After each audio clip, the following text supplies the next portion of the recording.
खैबर पख्तूनख्वा से पीटीआई के उम्मीदवार खुर्रम ज़ीशान जनरल नशिस्त पर सेनेटर मुंतखब हो गए।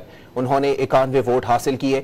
खुर्रम ज़ीशान के मद्दे मुकाबिल मुत्तहदा अपोजिशन के उम्मीदवार ताज मोहम्मद आफरीदी ने 45 वोट हासिल किए। वोटर्स की मजमूई तादाद 145 है।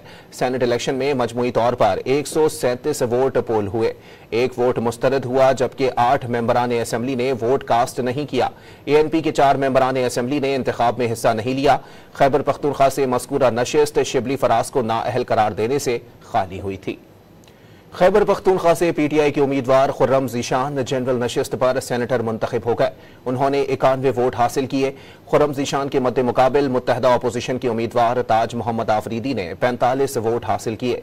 वोटर्स की मजमूई तादाद 145 है। सेनेट इलेक्शन में मजमूई तौर पर 137 वोट पोल हुए। एक वोट मुस्तरद हुआ, जबकि 8 मेंबरान असम्बली ने वोट कास्ट नहीं किया। ANP के 4 मेंबरान असम्बली ने इंतखाब में हिस्सा नहीं लिया। खैबर पख्तूनख्वा से मज़कूरा नशिस्त शिबली फराज को नाअहल करार देने से खाली हुई थी।